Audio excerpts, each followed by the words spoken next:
Mga bentahan ng mga bulaklak sa Dagupan City, 24 oras ng bukas ngayong bisperas ng Valentine's Day. May live report si Jasmine Gabriel Galban. Jasmine? Chris, bukas pa ang Valentine's Day pero ngayon pa lang ay dagsana yung mga bumibili ng bulaklak sa iba't ibang flower shop dito sa Dagupan City. Nagsisimula ng dumagsang mga mamimili sa mga flower shop sa Dagupan City ngayong bisperas ng Valentine's Day. 24 oras na rin bukas sa mga bentahan ng bulaklak. Nagdagdag na rin ang mga florist sa mga flower shop para matugunan ang maraming volume ng orders. Hindi na kami magsasara, ma'am. Dahil dadagsan yung mga tao. Tsaka maraming order, ma'am, na ginagawa. Kaya 24 hours na kami ngayon, ma'am.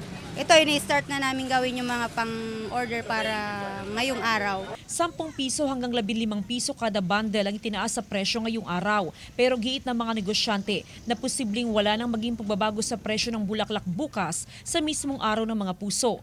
Mataas man ang presyo ng bulaklak, hindi raw pwedeng hindi bumili si Tony para sa kanyang misis. Siyempre, si misis ko lang bibigyan ko, wala nang iba. Siya espesyal. Siyempre, special ma'am. Nasa 80 pesos hanggang 100 pesos per piece ang long-stemmed rose at sunflower. Nasa 150 pesos hanggang 200 pesos ang per bundle ng rhodos at aster. Habang nasa 80 pesos naman ang per bundle ng astromeria. Naglalaro naman sa 500 pesos hanggang 2,000 pesos ang bouquet of fresh flowers. Habang nasa 250 pesos hanggang 1,000 pesos ang presyo ng bouquet of synthetic or artificial flowers.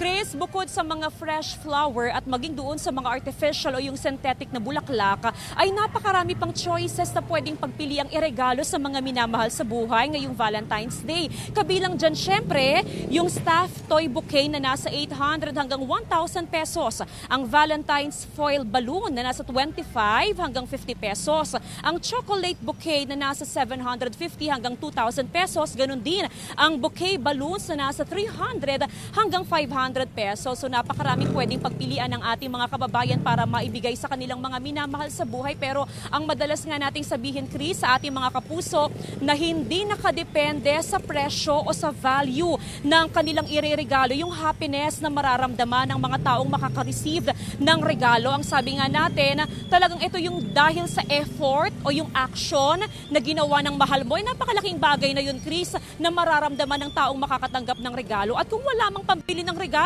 kung hindi afford na makabili ng bulaklak o kaya kung ano mang pwedeng iregalo sa mga minamahal sa buhay, di ba ano yung simpleng love letter o yung simpleng I love you para sa mga minamahal sa buhay ay napakalaking bagay na yon para maiparamdam doon sa mga taong minamahal kung gaano siya ka-espesyal. Hindi lang sa araw ng mga puso kundi yung araw-araw na maramdaman mo yung love ng taong nagmamahal sa iyo. Chris?